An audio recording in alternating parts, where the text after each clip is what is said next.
Ang malas na estudyanteng high school na ito ang naging pinakahuling target ni Tricorn, at nang magising siya, nasa ibang mundo na siya, isang tipikal na Ice Sky setup.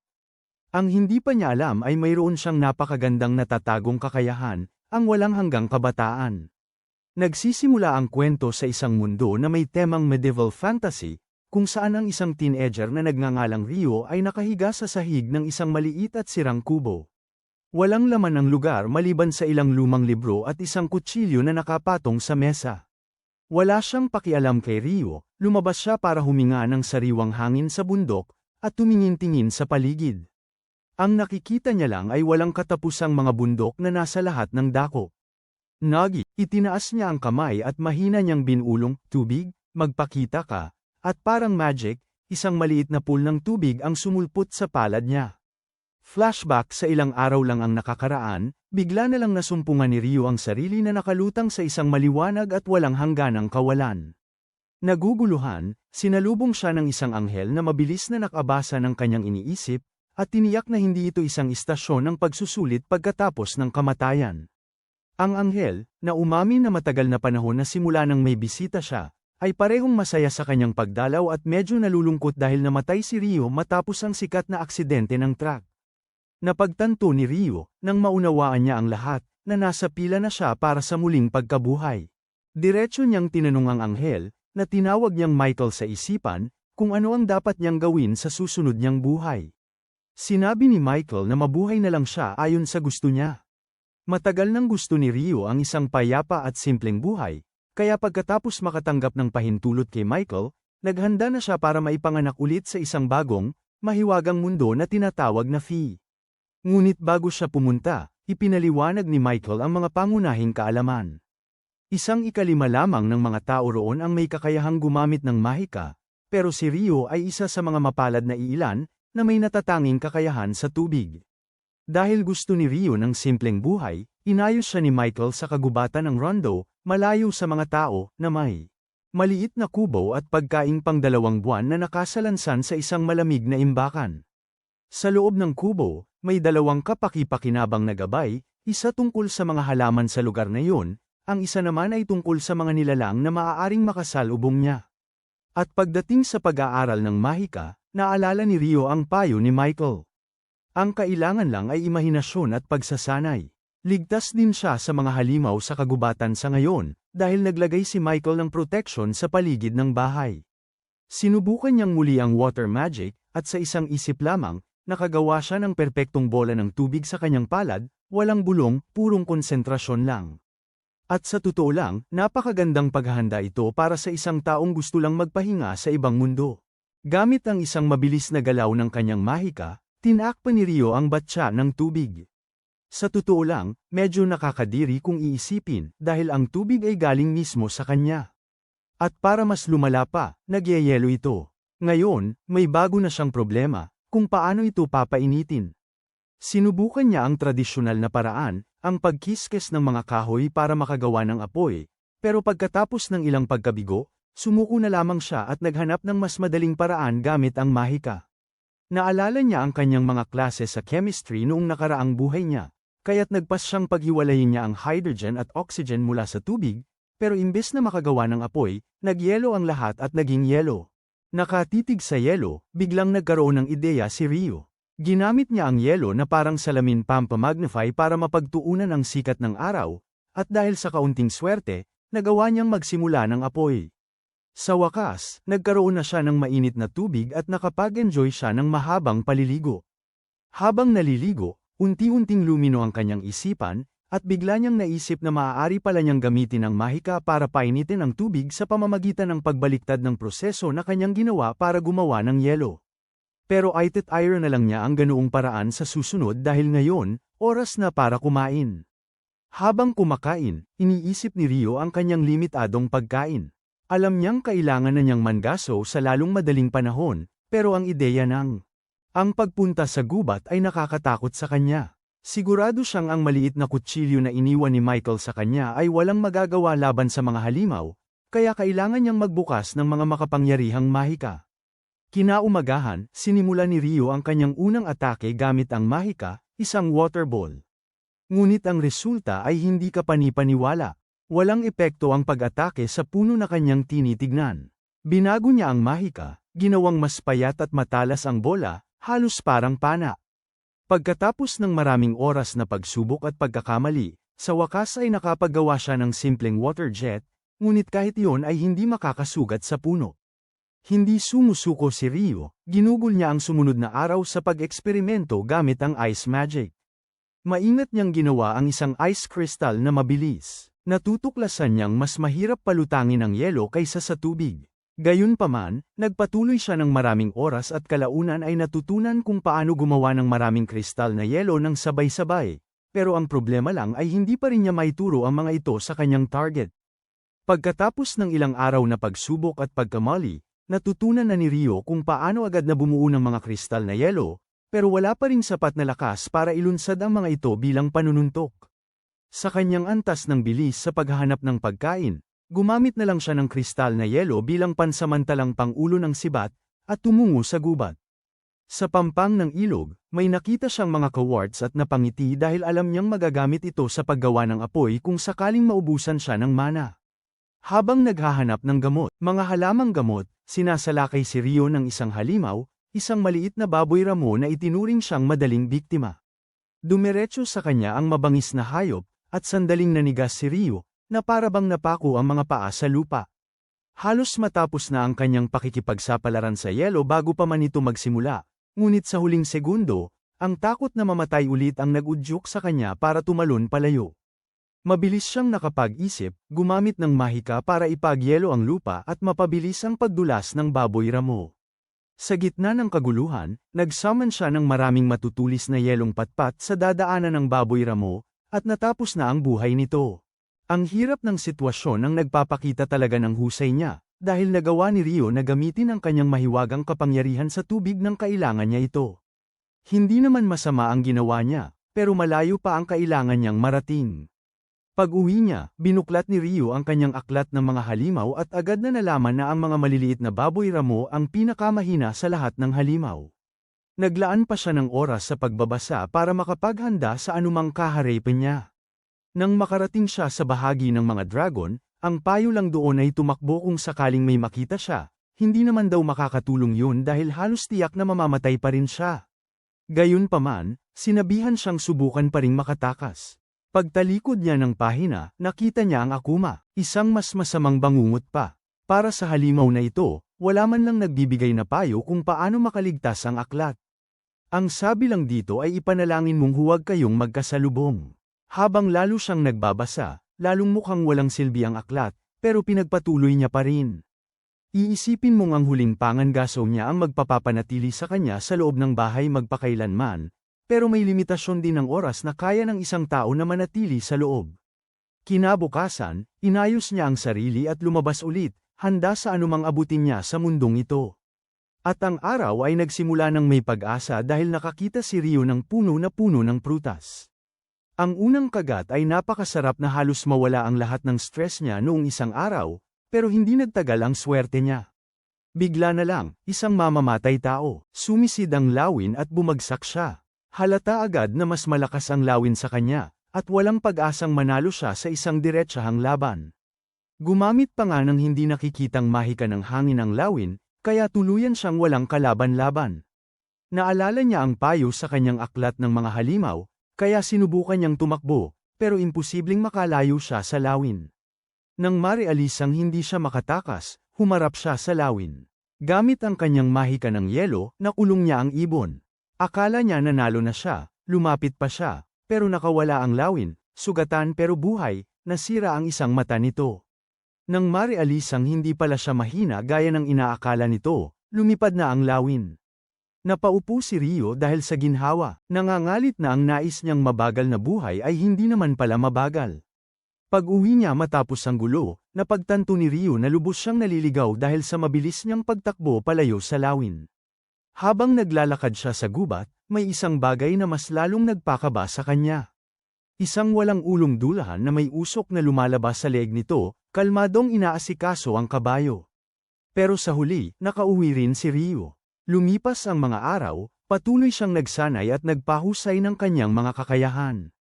Mula sa pakikipaglaban sa mga halimaw hanggang sa pangingisda, lumakas ang kanyang kapangyarihan sa tubig kaya't kayang-kaya na niyang hatiin ang mga bundok gamit yon.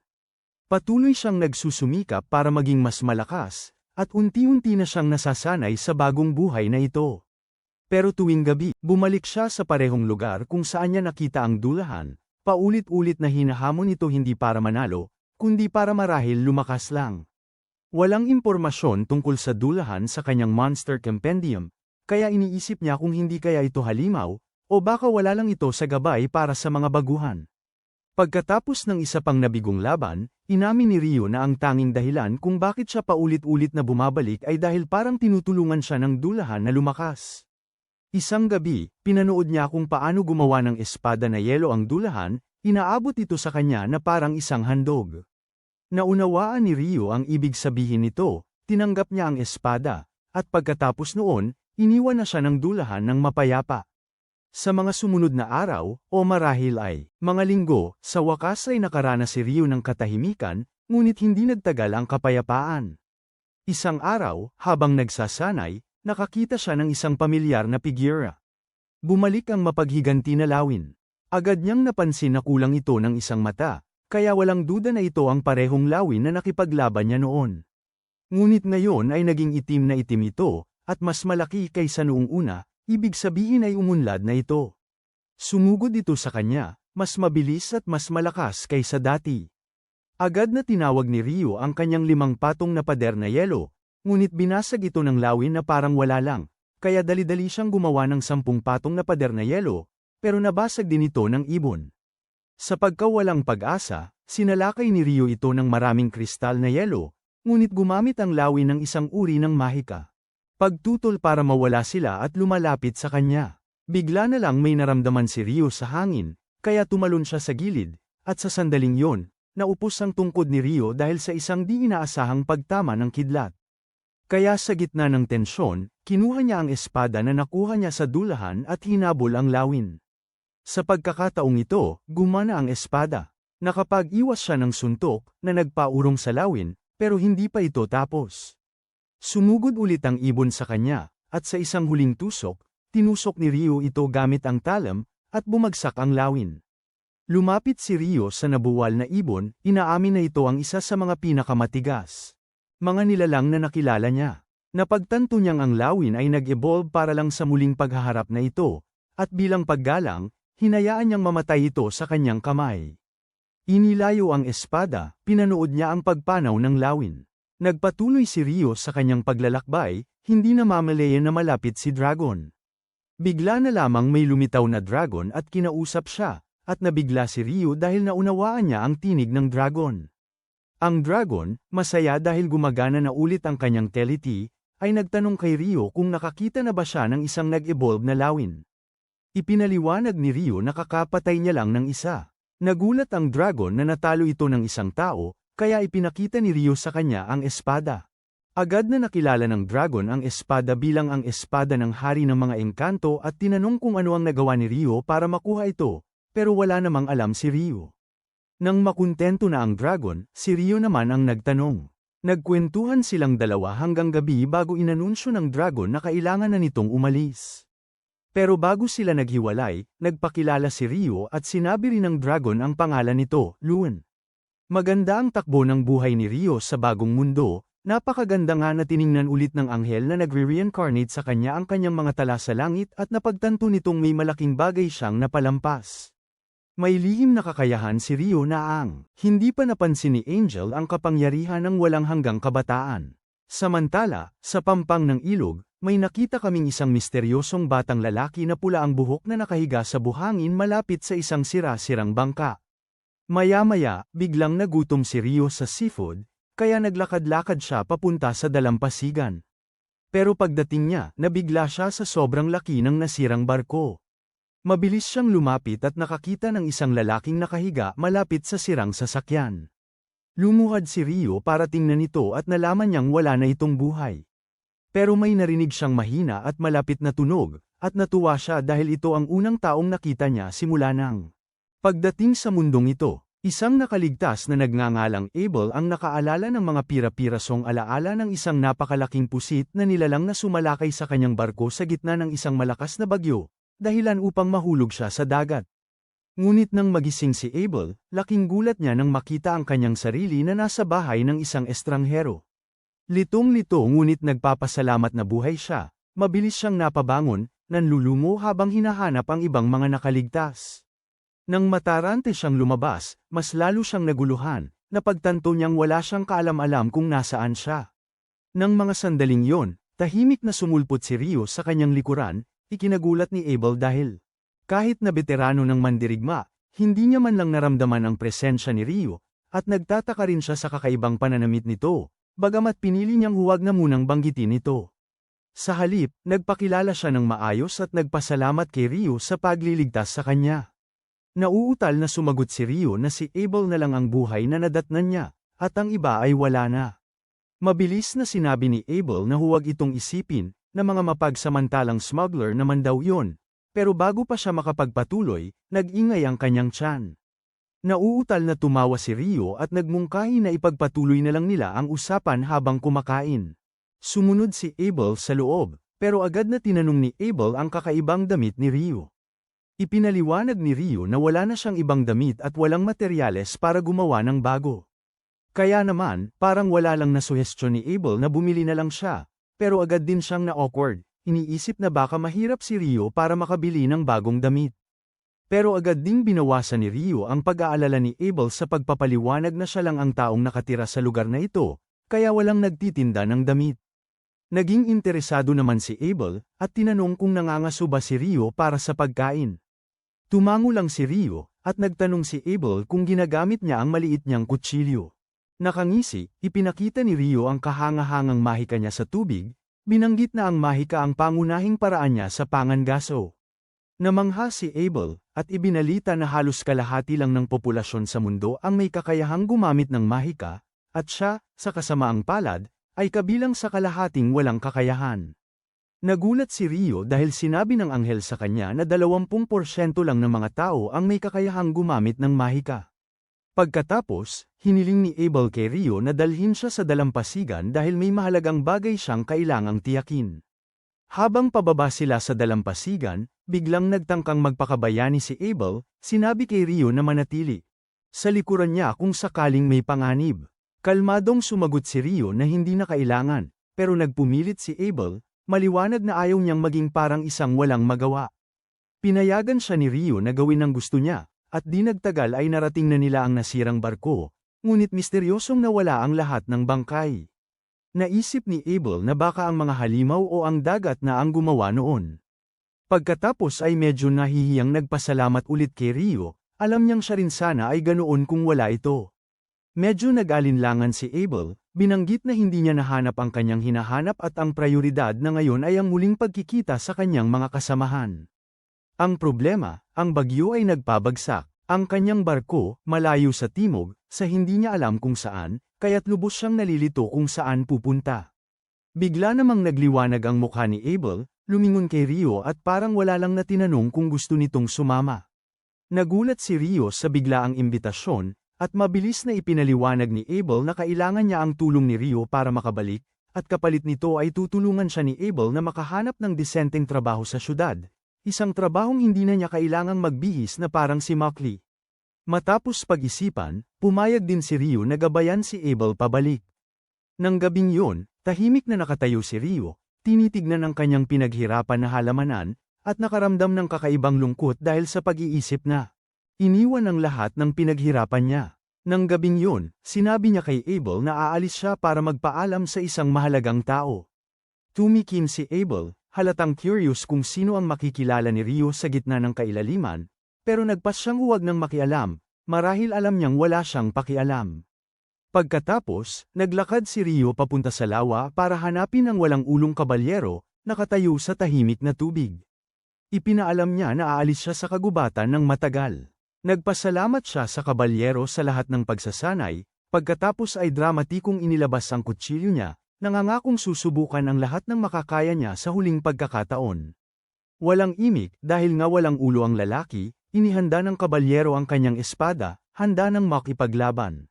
Sumugod si Ryo na puno ng takot, sunod-sunod na suntok ang ipinukol na parabang nasa huling eksena siya ng isang mahabang laban sa anime, patuloy na itinutulak ang kabalyero paatras. Nang mapagod si Ryo, hingal na hingal siyang nanghina habang tahimik na umatras ang kabalyero pabalik sa lawa. Habol ang hininga, nagpasalamat si Ryo ng taimtim, ngunit tulad ng inaasahan, nanatili ang katahimikan ng kabalyero.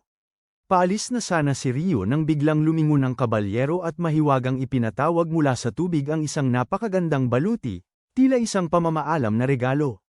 Napahiya sa sobrang tuwa si Ryo, at nauutal na nagpasalamat ulit bago umuwi. Kinabukasan, naghahanda na sina Ryo at Abel para sa kanilang paglalakbay. Habang nag-aayos, nakaramdam si Ryo ng kakaibang pagkasentimental sa pag-iiwan ng matagal na niyang tinitirhan.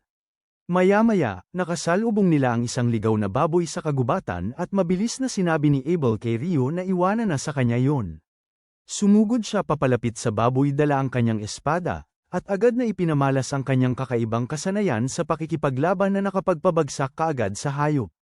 Namangha si Ryo at tinanong kung ano nga ba ang mga kasanayan sa pakikipaglaban, at ipinaliwanag ni Abel na mga espesyal na paraan yon ng mga mandirigma. Nang gabing yon, nagkampo sila sa loob ng isang malaking punong may lukab. At kinabukasan ay itinuloy nila ang paglalakbay sa kagubatan. Nang papalapit na sila sa isang latian, may nakita silang ilang butiki na nilalang na naglalakad-lakad. Napagpasyahan ni Abel na umiwas na lamang at nagmungkahi na baguhin ang kanilang ruta dahil malalakas daw ang mga butiki na nilalang.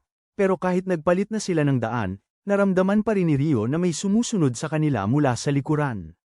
Agad na naghanda si Abel sa pakikipaglaban, pero pinigilan siya ni Ryo dahil masyado raw marami ang kalaban sa pagkakataong ito, at iginiit nitong gagamitin na rin niya ang kanyang mahika.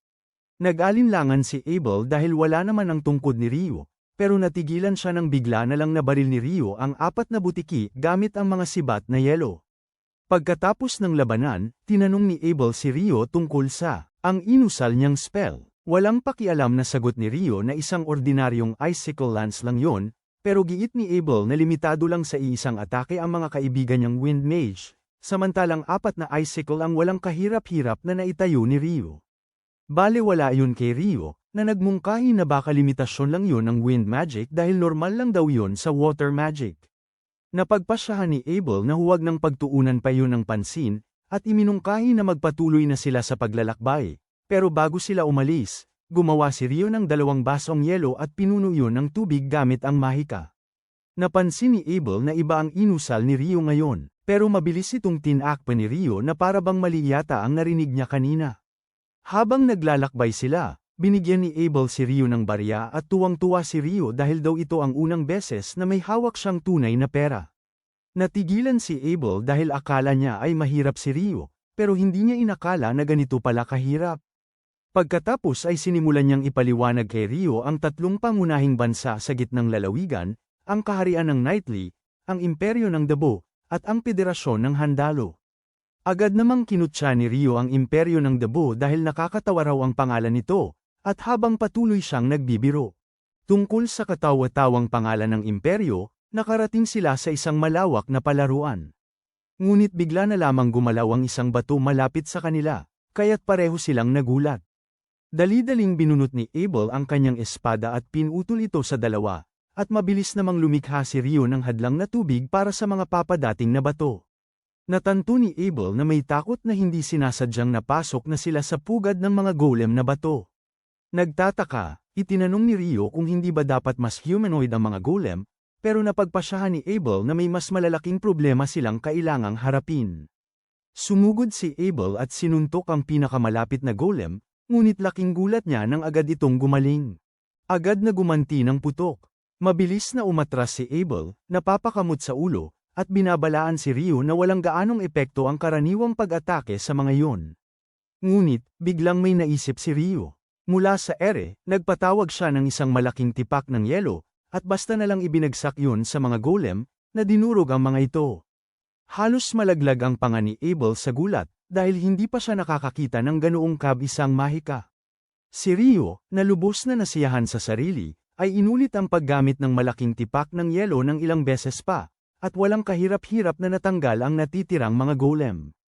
Nang hamupa na ang alikabok, may isang natagpuang kakaiba, isang espesyal na golem na bato na may nakabaong malaking mahiwagang bato, at masayang napansin ni Abel na magiging mahal ang ganitong bato. Nalulungkot na sabi ni Rio na gusto rin niyang kunin ang mga mahiwagang bato sa ibang golem, pero napabuntong hininga siya, umaming tamad siya o kaya'y wala siyang alam kung paano muling tunawin ang lahat ng yelong yun. Sa pagpapatuloy ng kanilang paglalakbay, nakakita sila agad ng napakalaking nilalang na parang buwaya hippopotamus na nakahiga sa harapan nila.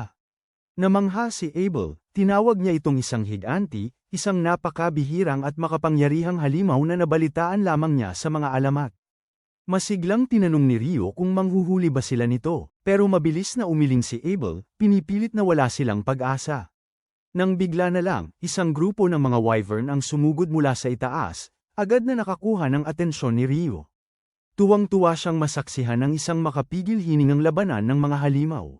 Maya-maya pa, dali-daling pinagbabato ng mga wyvern ng mahiwagang bato ang higanti, pero matapang na lumaban ng halimaw, nakansela ang mahika at napabagsak ang mga wyvern sa lupa. Nang gigilalas, walang pakialam na sinabi ni Rio kay Abel na malamang may kakayahan ang malaking nilalang na kanselahin ang mahika. Nang gabing yun, habang kumakain, usisa na tinanong ni Abel si Rio tungkol sa mahika ng pagkansela ng kapangyarihan, dahil narinig niya lang ito sa ilang bitag sa dungeon na may ganoong lakas. Kumislap ang mga mata ni Rio sa pagbanggit ng mga dungeon, at excited na nagtanong para malaman pa. Sinabi ni Abel na may dungeon sa lungsod ng Lune, mismo kung saan sila papunta. Biglang nagalit si Rio dahil hindi sinabi ni Abel ang napakahalagang bagay na iyon kanina, at pabirong kinulit si Abel kung may iba pa siyang tinatago. Nahihiyang tinanong ni Abel kung alam man lang ni Rio ang mga dwarf at elf. Pero pinilit ni Rio na ikwento pa rin ni Abel ang detalye. Pagkaraan ng ilang araw, nakarating na sila sa isang malawak na hanay ng mga bundok, at may kumpiyansang si Rio. Sabi nilang makakakita sila ng isang pamayanan paglampas lang ng mga bundok na yon. Tinaasan ni Abel ng kilay si Rio, na nagtatanong kung paano naman niya nasisigurong ganoon. Saglit na naisip ni Rio na ikwento kay Abel ang dragon na nakachika niya, na aksidenteng nabuking ang lahat ng sikreto ng mundong ito, pero nag-isip siyang muli at sinabi na lang na ito'y kaalaman na higit sa pangunawa ng tao. Habang sasawayin na sana ni Abel ang kakaibang sagot nito, bigla silang nakarinig ng kakaibang ingay malapit sa kanila. Agad silang dalawa na naghanda ng kanilang mga armas. Ilang sandali pa, isang napakalaking halimaw, isang nakakatakot na gripo, bumababa mula sa langit diretso sa kanila, dahilan para magpanik ng husto ang dalawang bata. Si Abel ay agad na nataranta, puno ng isipan ang mga paraan kung paano sila magiging pagkain ng ibon, pero si Rio ay mabilis na nakaiwas sa panganib sa pamamagitan ng pagtapon ng isang malaking piraso ng karne sa ere. Ginaya siya kaagad ni Abel, nagpukul din ng isa pang piraso pataas, kaya naman agad na sinunggaban ng gripo ang dalawang piraso habang lumilipad at walang pakialam na lumipad palayo, maliwanag na hindi interesado sa pagkain ng tao. Pagkatapos ng nakababahalang katahimikan, kapwa sila huminga ng malalim, naniniwalang hindi sila hapunan mamaya, at nang inig nilang inamin na ang pakikipaglaban sa ganoong nilalang ay magtatapos ng masama. Habang nagpapatuloy sila, nagsimulang magkwento si Abel kung paano walang nakakita ng behemoth o griffin sa loob ng mahigit isang siglo, iminumungkahi na marahil ay pinigilan ng matataas na bundok ang mga makapangyarihang nilalang na ito na makarating sa mga lugar na may tao. Naalala ni Rio na ang mga wyvern na nakita nila kanina ay galing sa hilaga, ibig sabihin ay malapit lang ang pugad nito. Gaya ng dati, tama ang kutob ni Rio, dahil di nagtagal ay nakakita sila ng maliit na grupo ng mga wyvern na kumakain ng isang kawawang nilalang. Masiglang inimungkahi ni Rio na makipaglaban sa kanila, pero agad siyang pinigilan ni Abel, binabalaan siya na karaniwan ang nangangailangan ng di kukulangin sa 20 eksperyensyadong maglalakbay para maharap ang mga nilalang na kasing tigas ng mga wyvern. Kalmadong nagkibit-balikat si Rio, ipinapaalala kay Abel na darating din naman ang araw na makakaharap nila ang mga malalakas na halimaw. Pagkatapos, may makalikusong ngiti, tinanong ni Rio kung mas madali kaya para kay Abel kung mapahiga nila ang mga ito. Maingat na pumayag si Abel, na sinasabi kung mapapatambo nila, kaya niyang maharap ang isa o dalawa na malapit. Walang pag-aatubili, dramatikong humakbang si Rio, malakas na binigkas ang isang sinadyang pinalaking peking anteng salamin bago walang kahirap-hirap na nagpatawag ng 4 na mga patalim na yelo na tumagos sa mga pakpak ng wyvern, Itinatali ang mga ito sa lupa. Lugar. Hindi pinagdaanan ni Abel ang pagkakataon at mabilis na sumugod, tinatapos ang paghihirap nito. Ngunit bago pa sila makapagdiwang, dalawa pang wyvern ang sumugod.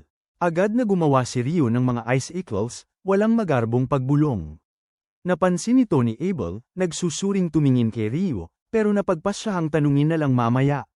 Matapos mapatay ang mga bagong banta, tinipon nila ang mga magic stones mula sa mga natumbang wyvern at nagpatuloy sa paglalakbay pahilaga. Di nagtagal, nakatawid na silang dalawa sa mga bundok, lumitaw sa payapang tanawin ng mga luntiang burol. Namangha si Abel hindi lang dahil nakipaglaban sila sa mga wyvern, kundi dahil nakakuha sila ng napakaraming mga batong mahiwaga na magdudulot ng malaking kita kapag nakarating na sa imperyo. Dahil dito, biglang na-curious si Rio, at tinanong niya kung saan nga ba ang eksaktong pupuntahan, sana'y kahit saan maliban lang sa imperyo ng Dabo. Sinigurado ni Abel sa kanya na ang imperyo ng Dabo ay nasa mas hilagang bahagi, at nakahinga ng maluwag si Rio. Nang makita ni Abel ang reaksyon ni Rio, nagtaka siya at tinanong kung may sama ba ito ng loob sa imperyo. Sabi ni Rio, wala siyang sama ng loob sa mga tao roon, pero ang pangalang Dabo ay nakakailang sa kanya kaya mas gusto niyang iwasan. Nakakunot noo si Abel, napakagulo ng loika nito sa palagay niya. Bigla namang may napansing daan si Rio sa malayo, at agad na naisip ni Abel na dahil sa pag-abot nito mula silangan hanggang kanluran, maaaring hindi ordinaryo ang mga bundok na kanilang dinaanan. Pero nang tanungin siya ni Rio kung ano ang iniisip niya, iwinawak silang ito ni Abel, sinabing wala naman yun at ang daan ay marahil papunta sa isang bayan. Agad na sumigla si Rio, tuwang-tuwa sa pag-iisip na makakatulog na siya sa isang tunay na kama, at sinabi ni Abel na dapat din itong subukan ang mga pagkain doon. Pagsapit ng gabi, nakarating na sila sa bayan at nagpahinga na sa handa na para sa hapunan. Habang kumakain sila, iminungkahi ni Abel kay Rio na magparehistro sa Adventurers Guild, at ipinaliwanag na ang guild card ay pwedeng gamiting ID at makakaiwas siya sa buwis sa tuwing papasok siya sa bagong lungsod. Pinaalala niya kay Rio na kinailangan niyang magbayad ng isang silver coin mula sa kanyang bulsa para sa kanya sa pasukan ng bayan. Agad na inasar ni Rio si Abel, tinanong kung sinusubaybayan nga ba niya ang bawat perang ginagastos niya para tulungan ang isang kaibigan. Bahagyang napakunot ang noo ni Abel sa murang pang-aasar ni Rio, pero nagpatuloy pa rin siya, binanggit ang isa pang benepisyo. Kung sasali si Rio sa Adventurers Guild, maaari niyang ibenta ang mga magic stones at mga materyales mula sa mga halimaw ng direkta sa guild sa magandang presyo. Ipinaliwanag pa niya na ang mga alchemist lamang ang nakakaalam kung paano gamitin ng mabisa ang mga materyales na yun at agad na nainteresan si Rio, gustong matuto pa. Bago pa siya makapagtanong ng sunod-sunod, dumating ang kanilang waitress na may hawak na hapunan at nanlaki ang mga mata ni Rio nang makita ang isang plato ng kare-kare. Nahihirapan siyang maunawaan kung paano kaya nagkaroon na ng kare-kare rito, sapagkat, kahit sa mga pinakakaraniwang isekai anime, ang pangunahing tauhan ay karaniwang naglalakbay ng malayo at mahirap, nagpupumilit na maibalik ang perpektong lasa ng kanyang tahanan. Inaasahan na kasi ni Rio ang kanyang sariling paghahanap sa kare-kare, pero isang kagat pa lang ay napatunayan na ang curry na ito ay eksaktong kahawig ng kanyang natikman sa Japan. Lubos na napuspos ng pagkamis sa bayan at sarap, nilinis ni Rio ang buong plato sa loob ng ilang segundo at agad na nag-order pa ng isa. Kinaumagahan, si Rio ay kinikilig pa rin dahil sa curry na kinain niya kagabi at nang aasar na inakusahan si Abel na may tinatago na naman itong masarap na sikreto. Medyo nagulat si Abel, nagtataka kung anong sikreto ang tinutukoy ni Rio, pero tinawanan lang ito ni Rio. Sinabing kailangan ikwento ni Abel lahat ng alam nitong masasarap na dessert places na baka hindi niya alam. Mabilis na umiwas si Abel, nahihiyang umamin na hindi siya mahilig sa matatamis at si Rio. Napako ang tingin sa kanya, nagtataka kung bakit ganoon na lamang ang kilos nito. Muling nagpatuloy sila sa paglalakbay at kalaunan ay nakarating sa bayan ng Lune, isang lugar na napapalibutan ng walang katapusang mga taniman ng trigo. Sa pintuang daan ng bayan, sinalubong sila ni Nimmer, isa sa mga gwardya na lubos na nagulat nang makilala si Abel. Lumalabas na si Adebel ay iniulat na nawawala ilang buwan na ang nakakaraan, kaya naman labis ang tuwa ni Nimmer na makita siyang ligtas at maayos at taimtim niyang pinasalamatan si Rio sa pagtulong na makauwi ang kanyang kaibigan. Masayang nakipagkamayan si Nimmer kay Rio at pagkatapos ay kinausap si Abel. Pagkapasok sa bayan, iminungkahi ni Abel na dumiretso sila sa guild ng mga adventurer, na pinapaliwanag na kung siya ay nandun para suportahan si Rio, agad siyang makasusulong mula sa baguhang Rango F tungo sa Rango D pagkarehistro. Karaniwan, ang mga baguhan ay nagsisimula sa pinakamababa, ngunit ang pagkakaroon ng isang sumusuporta sa iyo na may Rango B pataas ay lubos na makapagpapabilis ng proseso. Pagpasok pa lang nila sa guild, lahat ay nagulat at tuwang-tuwa na makita ulit si Abel. Pinaggitnaan siya ng mga tao na parabang isang bayani, at masayang pinapanood ito ni Rio, natutuwa na napakarami palang mabubuting kaibigan ni Abel dito. Para bigyan ng espasyo si Abel para magsaya sa kanyang sandali, lumabas muna si Rio para magpahangin. Nang magsimulang maglakad, biglang nabangga ni Rio ang isang babaeng elf at agad siyang naakit sa magandang anyo at matutulis na tainga nito. Nakakagulat, ang babaeng elf ay ganoon din kainteresado kay Rio, nakatitig sa kanya na parang nagbibigay gulat dahil sa kakaibang Amerikana nitong suot. Mabilis niyang nakilala yon bilang balabal mismo ng Haring Engkanto, binabanggit na tiyak na gusto siya ng Haring Engkanto para bigyan siya ng ganoong bihirang regalo. Lubos na nalilito sa mga sinabi nito, sinisikap ni Rio na maunawaan ang nangyayari, pero bago pa siya makapagtanong, humingi ng paumanhin ang elf, sinasabing nagmamadali siya. Idinagdag pa niya na sana ay magkita ulit sila balang araw, at pagkatapos ay nagmadaling umalis. Si Rio ay nanatili roon, lubos na gulong-gulo pa, sinisikap pa ring maunawaan ang mga nangyari, nang lumabas si Abel na naghahanap sa kanya. Hinayla siya ni Abel pabalik sa loob ng guild, ipinakilala si Rio sa lahat ng kaibigan niya bilang taong nagligtas ng buhay niya. Nagsimulang magpasalamat ang lahat kay Rio, pinupuri at pinasasalamatan siya, at naisip niya na angat ang pakiramdam sa lahat ng papuring natatanggap. Pagkatapos, dinala siya ni Abel sa reception desk, may kumpiyansang sinabi sa receptionist na gusto niyang mairehistro si Rio bilang isang D-rank adventurer batay sa kanyang rekomendasyon. Kita sa receptionist ang namamangha, itinuro na sina Abel at ang kanyang koponan ay hindi pa nakapag-endorso kanino man. Ngumiti lang si Abel, at ipinaliwanag na si Rio ay isang natatanging kaso. Magalang na iginiit ng receptionist na kailangan pa ring ipasa ni Rio ang kanyang pagsusulit sa lakas bago opisyal na ma-promote, kaya naman humiling si Abel na makausap ng direkta si Guildmaster Hu tungkol dito. Sinabihan sila nitong maghintay sandali, at pagkaraan ng ilang saglit, biglang pumasok si Hu sa silid na puno ng saya nang marinig na bumalik na si Abel.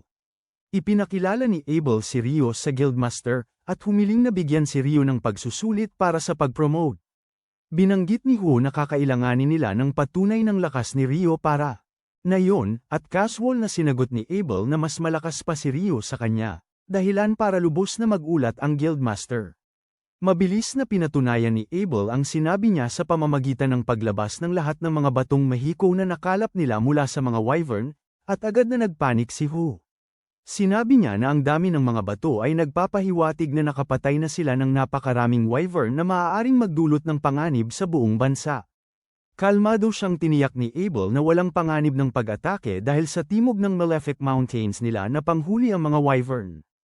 Naku-curious si Rio kung may espesyal na kahulugan ang pangalang Malefic Mountains, kaya't ipinaliwanag ni Hu na walang sinuman sa naitalang kasaysayan ang nakatawid ng ligtas sa mga ito. Diniin ni Hu na ang mga bundok ay napakapanganib, maging ang mga veteranong manlalakbay ay hindi magtatangkang mag-explore doon kung walang napakahalagang dahilan. Nakakagulat na sina Rio at Abel ang unang nakagawa ng halos imposibleng tagumpay na ito, at agad na pumayag na itaguyod si Rio nang hindi na kailangang sumailalim pa sa karagdagang pagsusulit. Bigla na lamang sumugod ang mga kasamahan ni Abel sa silid, puno ng emosyon dahil akala nila'y hindi na nila muling makikita si Abel na buhay. Dahil sa masayang muling pagsasama, napagpasyahan ni Hu na mabuting bigyan sila ng kaunting oras, at inalok na ihatid si Rio sa labas para tapusin ang pagpaparehistro. Habang papalingon si Rio para umalis, si Abel ay mabilis na tumatawag, hinihingi na maghintay siya sa reception desk pagkatapos, binabanggit na mayroong espesyal na lugar na gustong ipakita kay Rio.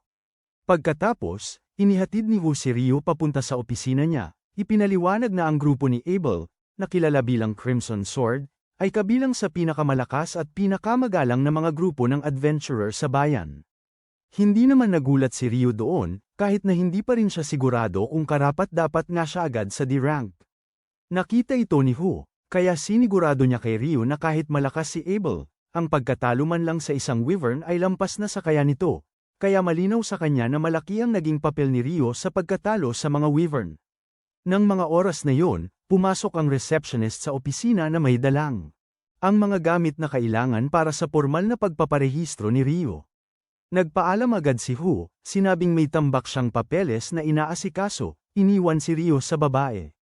Masayang nagpakilala ang receptionist bilang Mina, saka sinimulan ang karaniwang mga tanong para sa pagpaparehistro kay Ryo.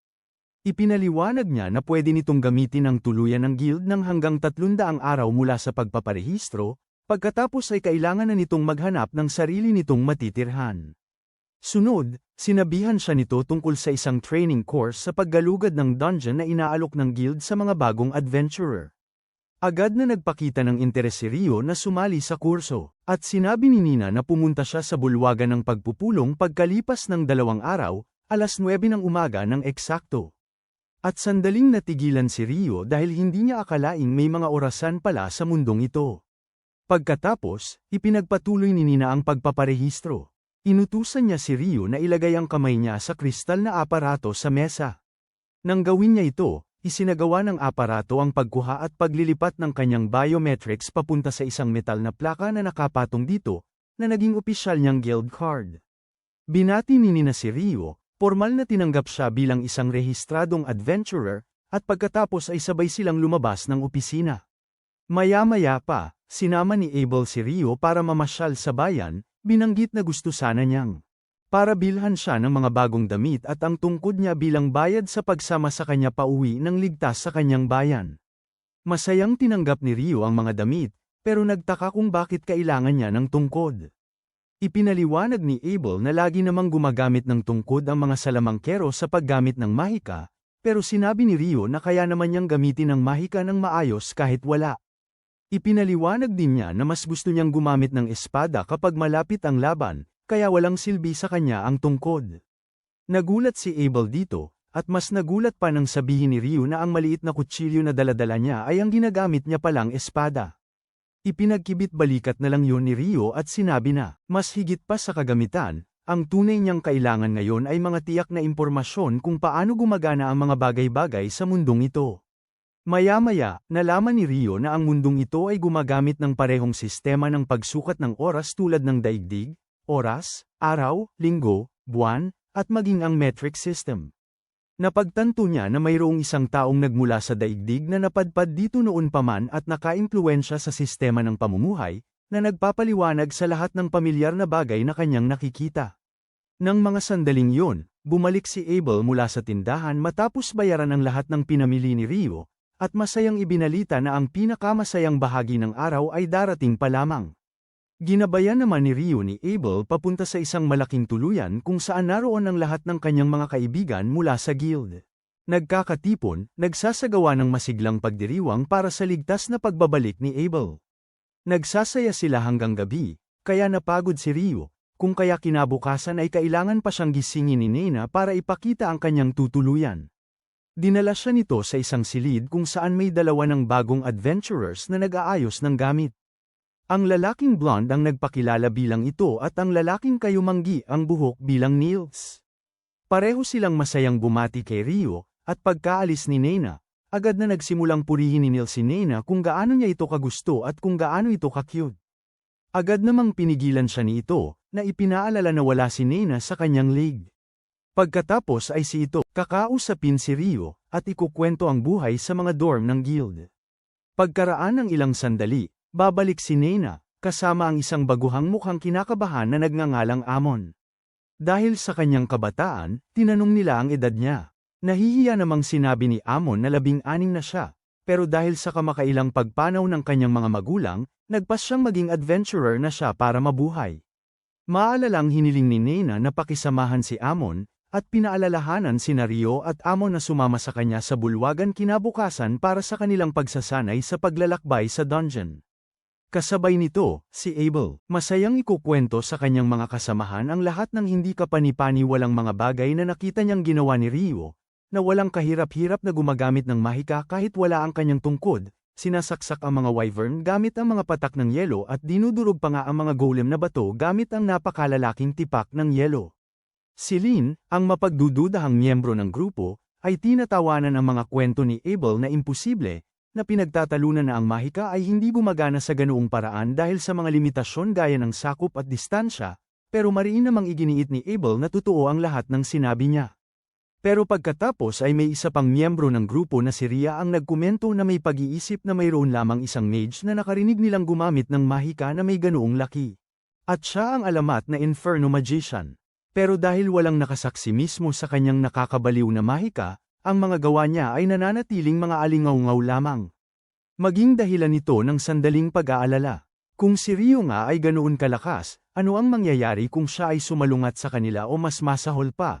Kung kakampihan niya ang imperyo ng Debyo, pero may kumpiyansang sinisiguro ni Abel na ang imperyo ng Debyo ay hindi magiging problema dahil sa matinding pagkasuklam ni Rio sa pangalan nito.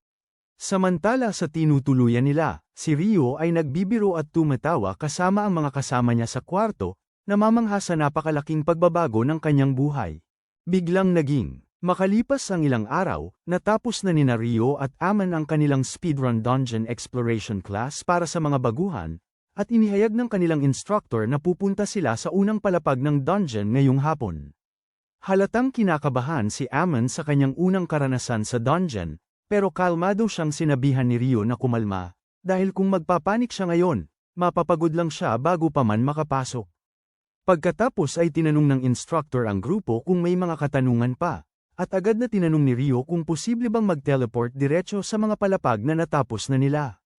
Tunay na humanga ang instructor, dahil sa tanong na yan, dahil karaniwan lamang ang mga veterano sa pakikipagsapalaran ang mag-iisip na magtanong ng ganoon.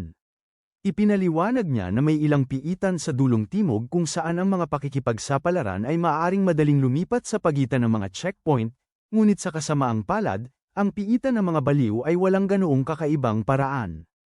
Pagkatapos, inihatid ng instruktor ang mga baguhan ng diretso sa piitan na nasa mismong gitna ng lungsod.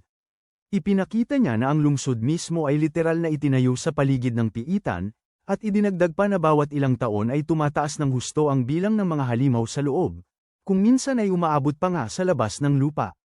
Ipinaliwanag niya kung paano ang napakalaking. Ang mga pader ng piitan ay nagsisilbing proteksyon sa mga ordinaryong tao laban sa pagwawala ng mga halimaw, ngunit agad ding binigyang kasiguruhan ang mga baguhang kinakabahan na wala namang panganib ng malawakang pag-atake ng halimaw sa ngayon. Maya-maya pa, narating na nila ang unang palapag ng piitan na angkop sa mga baguhan, na buti na lang ay walang naninirahang nanlalaban na nilalang. Sinabi ng instruktor na malayang silang makakapaggalugad, pero dapat ay malapit lang sila sa pasukan.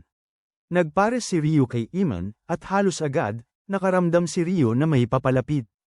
Sinabi niya kay Iman na maghanda para sa pag-atake habang siya ang hahawak sa pagpigil sa kalaban, at kinakabahang inilabas ni Iman ang kanyang espada. Maya-maya, isang higanting langgam ang sumulpot, at agad itong nakilala ni Rio mula sa kanyang aklat tungkol sa mga halimaw bilang isang sundalong langgam. Inutusan niya si Iman na ipuntirya ang leeg nito, habang siya naman ay pipigilan nito gamit ang mga sibat na yelo. Perpektong naipit ni Rio ang halimaw sa lupa, kaya malinis na napugutan ni Iman ang ulo nito, at nakamit niya ang kanyang unang tagumpay. Tuwang-tuwa si Iman sa kanilang tagumpay, at mabilis na kinuha ni Rio ang Magic Stone ng langgam bilang patunay ng kanilang unang matagumpay na pangangaso. Nang gabing yun, kumakain sila ng hapunan kasama ang kanilang mga kasama sa bahay na nagpilit na ipagdiwang ang kanilang unang matagumpay na pagsalakay sa lungga. Tunay na humanga ang mga ka-roommate dahil natalo ng dalawa ang isang sundalong langgam sa unang pagpunta nila, pero mapagpakumbabang sinabi ni Iman na tinapos niya lang ang langgam matapos itong maayos na mapigilan ni Rio. Masayang sinabi niya na excited siyang bumalik sa lungga bukas, kahit medyo kinakabahan siyang mag-isa. Nagboluntaryo si Rio na sumama dahil gusto rin niyang galugarin ang lungga hanggang ikatlong palapag dahil kainahinala sa kanya na may mas malakas na halimaw na galing sa mas mababang palapag ang nakita nila sa unang palapag, samantalang sinabi ng instructor na kakaiba yon. Naki-eksena si ito, at binanggit ang mga narinig niyang balita kamakailan tungkol sa mga nagpapakita ang sundalong langgam. Kahit sa unang at ikalawang palapag, at hindi mo ari ng mga bata kung bakit nangyayari yun. Nang mga sandaling yun, si Abel ay casual na pumasok at nagpaliwanag na dahil yun sa mga anteng soldado na kayang mag-tunnel paitaas. Lumabis ang gulat ni Mills at ito nang mapagtanto nilang ang pinakamagaling na adventurer sa bayan ay nasa harapan na nila. Si Rio naman, gaya ng dati, ay casual na binati ang kaibigan nang hindi binibigyang pansin ang kanyang pagiging sikat, kaya't pabirong hiniling ni Abel sa mga lalaki na bantayan si Rio dahil wala itong puso. Agad na tumalon si Mills, at masayang nagsalot kay Abel, at sinasabing siya ang pinakamalaking fan nito. Masigasig niyang ibinahagi ang pangarap niyang maging isang maalamat na adventurer tulad ni Abel balang araw, at sabik na nagtanong kung pwede niyang mahawakan ang kamay nito. Malugod na tinanggap ni Abel ang pakikipagkamayan, at mahinaong pinayuhan si Mills na habulin ang pangarap niya. Ngunit huwag kalimutang ang kaligtasan ang dapat na unahin. Pagkatapos ay diretsahang tinanong ni Rio si Abel kung ano ang ginagawa niya roon ng gabi na yon, at sumagot si Abel na kakauwi lang niya galing sa kanyang pinakahuling misyon. Bago pa siya makapagsalita pa, biglang dumating ang grupo ni Abel. Halatang nagagalit ang mga babae dahil pumunta si Abel doon imbes na dumiretso sa guildmaster para sa ulat ng misyon. Mabilis na sinubukan ni Abel na ipaliwanag na tinutulungan niya lang ang mga baguhang adventurer na nangangailangan ng payo, pero hindi nakinig si Lynn at agad na sinabi kay Warren na dalhin si Abel. Walang kahirap-hirap na binuhat ni Warren si Abel sa kanyang likod habang nagmamaktul si Abel na parang sanggol. Samantala, biglang tinitigan ni Lynn si Rio ng masama dahil sa selos. Nauutal na tinanong siya ni Rio kung ano ang gusto niya, kaya naman agad na napabalik sa wisyo si Lynn dahil kay Pari Ria at humingi ng paumanhin kay Rio dahil sa kanilang bastos na pag-istorbo. Habang paalis na ang grupo, sina Ito at Nils ay hindi mapigil ang pagkabilib sa kanila. Pero si Rio naman ay hindi talaga maintindihan kung ano ang kahanga-hanga sa grupong iyon ng mga palabiro. Kasabay nito, marahang sinaway ni Ria si Lynn dahil sa pagtitig kay Rio, pero iginiit ni Lynn na interesado lang siya dahil panay ang pagmamayabang ni Abel tungkol sa mahika ni Rio. Inamin ni Ria na curious din siyang makita ang tunay na kakayahan ni Rio, pero sinigurado ni Abel na malapit na nilang masaksihan ito. Kinabukasan, bumalik sina Rio at Eamon sa kulungan, sa pagkakataong ito ay nakasalubong nila ang isang grupo ng mga halimaw na aso. Muli, walang kahirap-hirap na napahinto ni Rio ang mga hayop gamit ang kanyang mga sibat na yelo, habang kahanga-hanga namang ipinakita ni Eamon ang kanyang galing sa pakikipaglaban gamit ang espada sa pagpatay sa ilan sa mga halimaw. Pagkatapos, habang may maikling pahinga, nagkomento si Rio na ang paggamit ni Eamon ng espada ay kakaiba sa kanyang ng estilo ni Abel. Nilinaw ni Eamon na ang kanyang guro sa paggamit ng espada ay isang matandang lalaki na si Kiro, na nag-aral ng pag-eskrima sa isang prestihiyosong akademya sa kabisera. Kaya agad na naisip ni Rio na si Abel ay maaaring nagsanay din sa iisang akademya at nakakita ng tunay na potensyal kay Eamon, naniniwalang maaari itong maging isang napakagaling na mandirigma balang araw.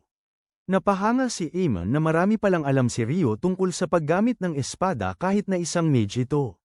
Walang pakialam na ipinaliwanag ni Rio na nagsanay siya sa ilalim ng isang mentor sandali ngunit kalaunan ay lumikha ng kanyang sariling estilo ng pakikipaglaban. Pagkatapos ay nagkomento siya na ang kasalukuyang paraan ni Eamon ay tila napakahirap sa pisikal, bagaman ito ay napakaganda. Maaasahan, at ipinahihiwatig na kailangan lang niyang palakasin ang kanyang tibay. Binanggit ni Rio na laging maaga pa sa pagsikat ng araw ay nagsasanay si Abel ng mga kombinasyon ng espada noong naglalakbay sila, binibigyang diin na kahit ang mga likas na may talento ay kailangang magsikap ng husto sa pagsasanay. Naging masigasig si Eamon sa narinig at nangakong mag-e-extra effort para maging mas malakas, na ikinatuwa ni Rio. Kinaumagahan, dumaan si Rio sa silid-aklatan at namangha sa sobrang laki nito. Humingi siya ng tulong sa librarian para hanapin ang mga aklat sa alchemy, at dinala siya nito sa mga istenteng puno ng mga gabay para sa mga nagsisimula.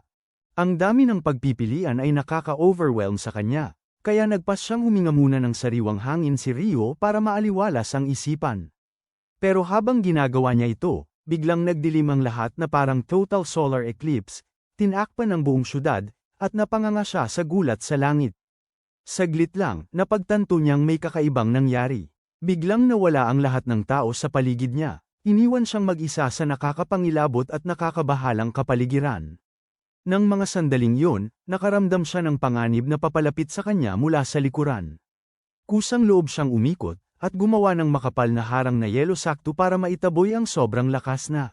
Isang malakas na pagsabog ng apoy. Nabigla siya, nagtataka kung sino ang halos masunog sa kanya, at nakita ang isang nakakatakot na mainit na babaeng demonyo na naglalakad papalapit sa kanya na parabang diretso mula sa isang pelikulang aksyon. Nakangisi ito, natutuwa sa pagkakatagpo ng isang tao sa kanyang teritoryo, at halatang balak siyang pagtripan.